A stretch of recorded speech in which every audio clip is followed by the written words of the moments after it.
Imagine a boy from a remote island who grew up with a foreign accent and was often underestimated by his schoolmates. No one could have imagined that this boy would one day shake the entire European continent, that he would sit on the throne as emperor, win dozens of battles, and force great empires to submit to him. This is the true story of Napoleon Bonaparte, a strategic genius who rose from humble beginnings only to be brought down by his own ambition. Hello everyone, welcome to this channel. I'm Rai, and in this video, we'll explore the story of one of the most influential figures in world history, Napoleon Bonaparte, the military genius whose name shook Europe. Many people know him as the Emperor of France who won dozens of battles and changed the face of continental politics. But behind it all lies a far more complex story. One of great ambition, brilliant strategy, and the journey of a man who rose from humble beginnings to nearly rule the world. So, get ready, because today we'll delve into Napoleon's life. From his childhood on the island of Corsica, his triumphs in the great European wars, to his tragic downfall and exile. Here are the complete historical facts about Napoleon Bonaparte, the emperor who proved that one man can change the course of history.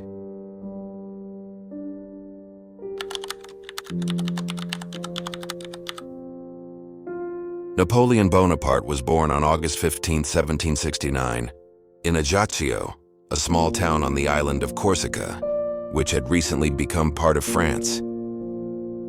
Born into a family of minor nobility, Napoleon grew up in a strict environment. His father, Carlo Buonaparte, was a lawyer involved in local politics, while his mother, Letizia Ramolino, was known for her strictness and ability to educate her 8 children in any situation. As a child, Napoleon tended to be quiet but ambitious. He preferred reading history and mathematics to playing. Roman greats such as Julius Caesar and Hannibal became his idols from an early age. At the age of 9, Napoleon was sent to France for military training. At the Brienne-le-Château school, he was often teased for his strong accent, which made him increasingly tough, independent, and withdrawn. However, this teasing actually shaped the tough character that would later lead him to the pinnacle of power.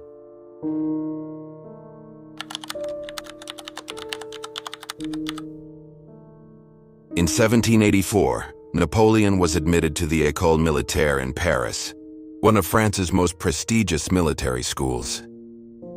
There, he studied artillery and demonstrated exceptional aptitude for mathematics and strategy.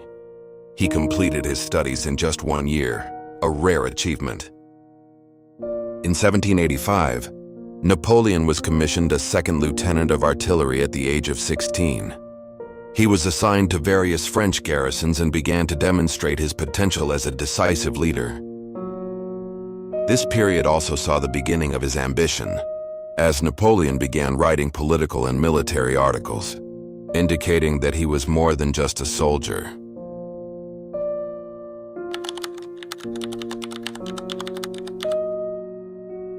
When the French Revolution broke out in 1789, the country transformed from a kingdom into an arena of conflict.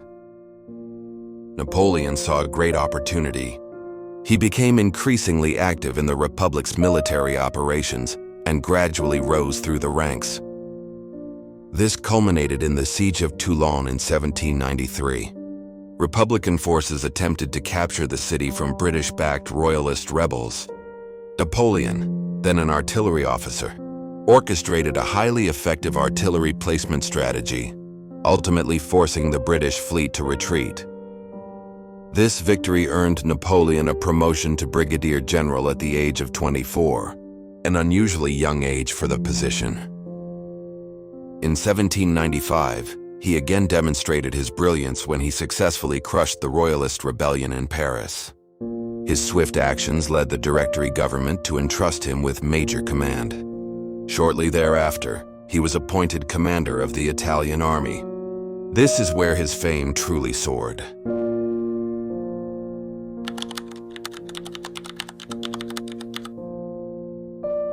The Italian campaign was a major turning point in Napoleon's life. With an army undersupplied and outnumbered, he won a series of battles that captivated the world.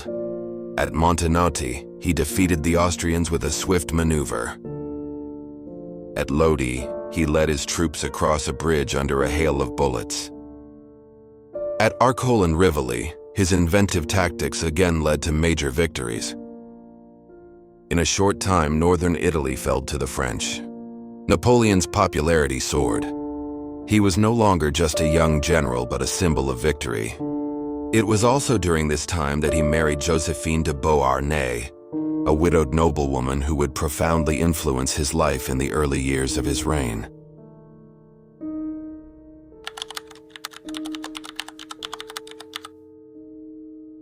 To weaken Britain, Napoleon led an expedition to Egypt in 1798. He was victorious at the Battle of the Pyramids and captured Cairo. However, the French fleet was destroyed by Admiral Nelson at the Battle of the Nile. Although the campaign ended in difficulties, the expedition yielded the major discovery of the Rosetta Stone, which would later unlock ancient Egyptian hieroglyphs. The political situation in France grew increasingly chaotic, and Napoleon secretly returned to Paris. On November 9, 1799, he led the coup of 18 Brumaire, overthrowing the Directory government and becoming first consul of France. He implemented major reforms, including overhauling the educational, economic, and administrative systems, and created the Napoleonic Code, which would become one of the world's most important legal legacies. On December 2, 1804, Napoleon crowned himself Emperor of the French.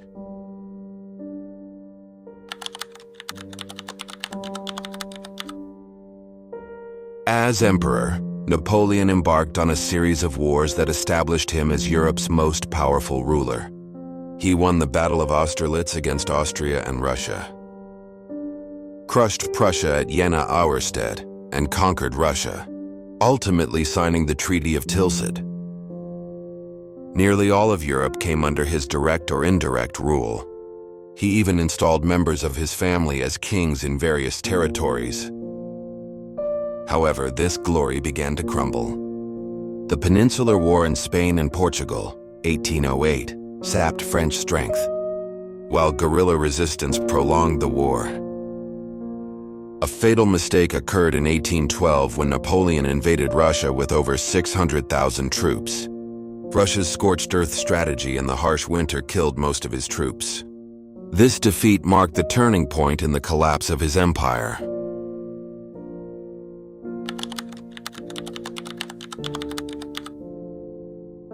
Following the disaster in Russia, the European powers formed a grand coalition. Napoleon was defeated at the Battle of Leipzig, 1813. He was forced to abdicate in 1814 and exiled to the island of Elba. However, just a year later, he escaped and returned to France. Within 100 days, he was back in power. The European coalition moved quickly, and at the Battle of Waterloo on June 18, 1815, Napoleon suffered a final defeat against the Duke of Wellington and General Blücher.